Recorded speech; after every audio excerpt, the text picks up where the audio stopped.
गरीब साध साध सब नेक हैं, आप अपनी ठोरे, जो सतलोक ले जाएंगे वो साधु कोई और।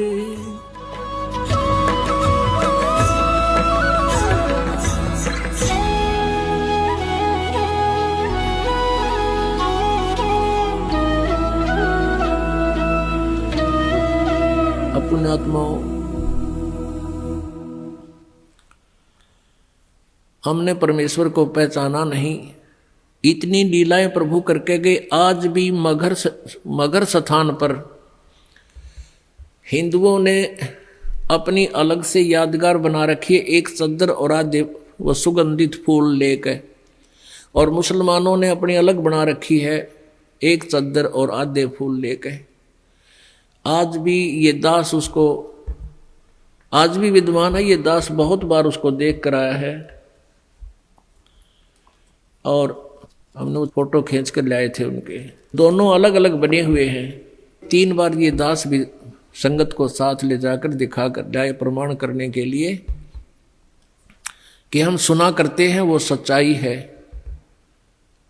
तो पुण्यात्माओं, उन्हीं में से कुछ फूल अकेले ला करके बनारस में, काशी में भी एक चौरा बना दिया बिजली खां पठान ने, और वहाँ दोनों यादगार अलग अलग हिंदू और मुसलमानों की आज भी है, और उनका कोई आपस में मनमुटाव नहीं है। वो अपने हिसाब से कर रहे हैं, वो अपने हिसाब से कर रहे हैं। कति बीच में दीवार भी नहीं है, एक ग्रिल ला रखी है बीच में पार्टीशन के लिए, जैसे ये ग्रिल लगी हुई नथ, और आपस में बीच में एक सामूहिक गेट भी है।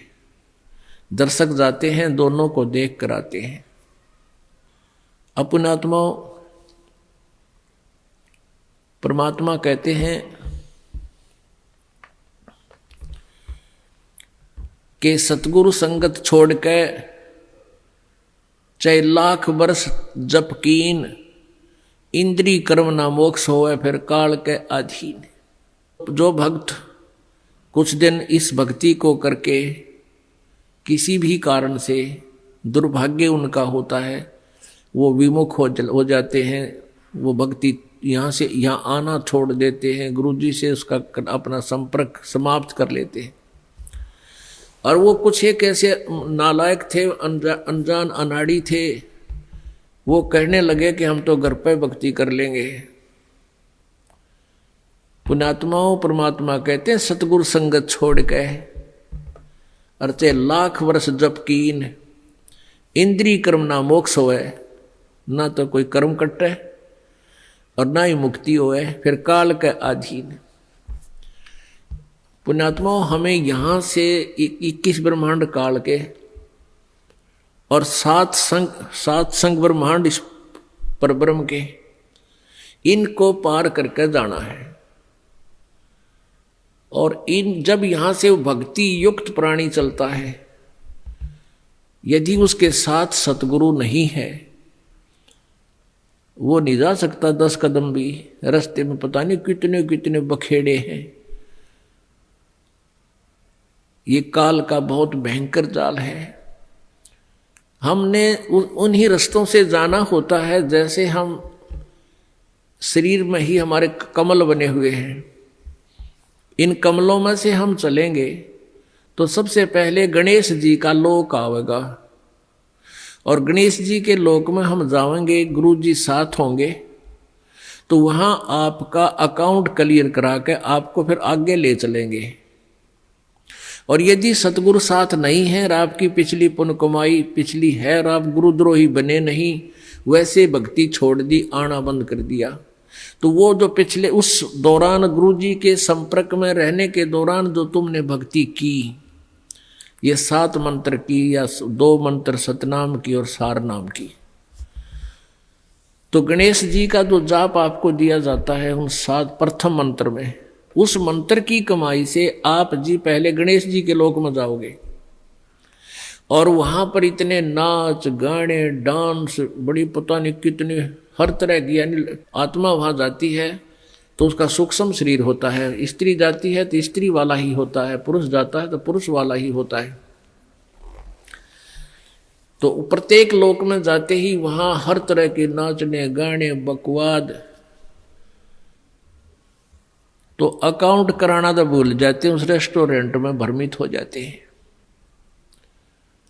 और फिर वहां उनको गण बना दिया जाता है, उन्हीं की पुण्य कमाई से वहां वो ठाठ करते हैं और सारी बकवाद करते हैं, नाचने गाने डांस, कोई काम में कोई ना। जैसे रेस्टोरेंट में चले गए, वहाँ अपनी पूंजी खर्च होती है, वहाँ कुछ भी बकवाद देखो और खाओ सुनो, तो वो पूंजी नष्ट होते ही वहाँ से बाहर निकाल देंगे। फिर विष्णु के लोक में, विष्णु जी के लोक में जो आपने मंत्र जाप कर रखा है उसकी कमाई समाप्त होती है। फिर शिव के लोक में वो कमाई खत्म होते ही फिर दुर्गा के लोक में, फिर दुआ वो कमाई खत्म होते ही फिर आपका जो सतनाम का प्रथम और द्वितीय मंत्र है, प्रथम मंत्र जो ओम नाम है वो ब्रह्म का, फिर ब्रह्मलोक में, और दूसरा जो तत्व मंत्र है उसके लिए इस काल ने अपने एक ब्रह्मांड में ब्रह्मलोक में ही अलग से नकली सतलोक अलखलोक अगमलोक नामी लोक की रचना रच रखी है। उस दूसरे मंत्र की जो सतनाम के अंदर जो दो मंत्र हैं उसकी कमाई से उसको ऊपर नकली सतलोक में छोड़ देते हैं। और जिसने तीसरे नाम का भी जाप कर रखा है उसके लिए काल ने वो आगे के अलखलोक और अगमलोक और बना रखे हैं नकली, उनमें पड़ा रहे। और जब इसका कत्ती सारा नाश होले भक्ति का, फिर नरक में ठोक देते हैं। यानी इस प्रोसीजर में हजारों युग बीत जाते हैं, उसको पता भी नहीं चलता त्रिगेला के विरानमाटी हो रही है। तो सतगुरु कहते हैं शिव मंडल ब्रह्मापुरी चाहे विष्णु लोक में हो, अमरे गुण भूले नहीं तो आण छुटाऊं तो। अब कई पुण्यात्मा कोई ज्ञान तो खूब सुन लिया और कोई दुर्भाग्यवश यहाँ से दूर भी हो गए, तो वो फिर इससे या तो शिव मंडल में, शिव के लोक में, या ब्रह्मा के लोक में, या विष्णु के लोक में जा रहा है, फिर वहाँ कमाई वह मौज मार रहा है। तो उसके हृदय में यो ज्ञान अंतःकरण में समाया हुआ है, तो उसको याद आएगा कि गुरु जी तेन्यू क्या करते। कबीर परमात्मा के ज्ञान को बताते थे, यहाँ तो हमारी पूंजी नष्ट हो रही है, हम तो गलत आ गए, हमने तो यहाँ नहीं आना चाहिए था। कहता वहां भी तू हृदय से रोएगा ना मेरे लिए कि भगवान मैंने छुटा लो, कहते वहां से भी तुझे छुड़ा लाऊंगा। अब देखो पुण्यात्माओं, ये सु अवसर आपके लिए, जय इसमें पार तय होगे तो होगे, नहीं यू किया हुआ कर्म शुभ तुम्हारे साथ रहेगा, फिर उसका फायदा क्या होगा, के बनेगी। परमात्मा कहते हैं शिव मंडल ब्रह्मापुरी चाहे विष्णु लोक में हो और हमारे गुण भूलना नहीं थे, वहां भी आण छुटाऊं तो ही। मान ले आप चले गए गुरु जी से, यहां से विमुख हो गए और आप चले गए विष्णु जी के लोक में, और वहां आपको याद आ गई, ओहो रही हम तो गलत आ गए भगवान, यहाँ तो बहुत गलत आ गया, हमारी पूंजी नाश होगी। वहां भी आप रोने लग गए तो वो मालिक परमेश्वर आएंगे और वहां से भी आपको ले जा करके कहाँ रखेंगे। यहाँ एक मिनी सतलोक है, प्रत्येक ब्रह्मांड में एक मिनी सतलोक है, परमात्मा का अपना राजदूत भवन है। जैसा प्रत्येक देश में प्रत्येक देश का एक राजदूत भवन होता है, ऐसा परमेश्वर का एक स्थान है। तो उन आत्माओं को जिनकी पूंजी व्यर्थ ना होने दी, जिन याद आ गई, उनको वहां से लेकर वहां रख देंगे अपने मिनी सतलोक में और बीज रूप में। और वहां परमात्मा के लोक में, मिनी सतलोक में परमेश्वर की तरफ से सब आपको सुविधाएं आहार मिलेंगे, उससे आपकी पूंजी नष्ट नहीं होगी। उस वापस फिर उस पूंजी के आधार से आपको फिर पटकेगा परमात्मा सतयुग में। सतयुग में आप हजारों लाखों वर्ष जियोगे, लेकिन साधना गलत करोगे, क्योंकि आप नीचे आने के बाद भगवान की कति नहीं मानते और जैसा भी काल ने भ्रमित कर रखा है वही साधना पर लगे रहोगे। लेकिन वो सुविधाएं, वो सुख आपको होंगे पूर्व जन्म की कमाई से, भक्ति से। और आप सोच रहे होगे कि मैं जो भक्ति कर रहा हूं, ये साधना कर रहा हूं, मुझे इसी से सुख है।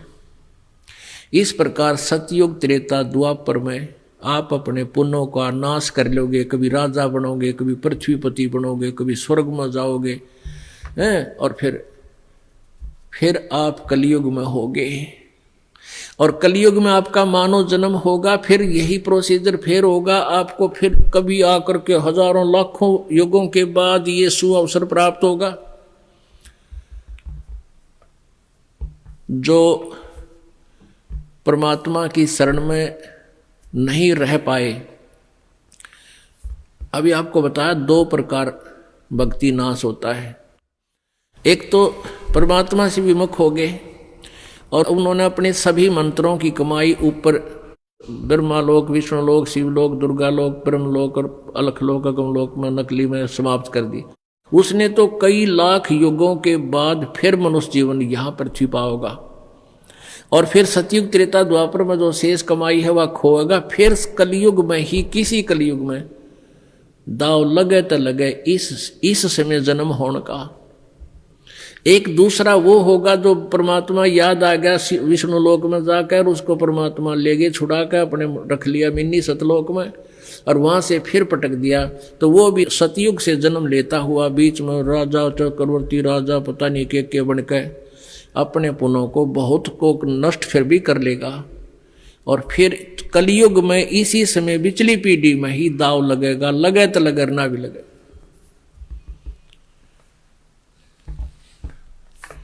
तो परमात्मा कहते हैं सतगुरु संगत छोड़ कर लाख वर्ष जप कीन, इंद्री क्रमना मोक्ष होवे फिर काल के अधीन। जब ये प्राणी यहां से चलता है, आगे नरी अप्सराएं नाच रही होती हैं या युवा देवता होते हैं, दोनों तरफ के मेल फीमेल को अट्रैक्शन करने के लिए इसने पूरा जुगाड़ कर रखा है। और सबसे बड़ी कमजोरी है इस जीव की, वो फिर भूल जाता है, सब कुछ भूल जाता है और काल के जाल में फंस जाता है।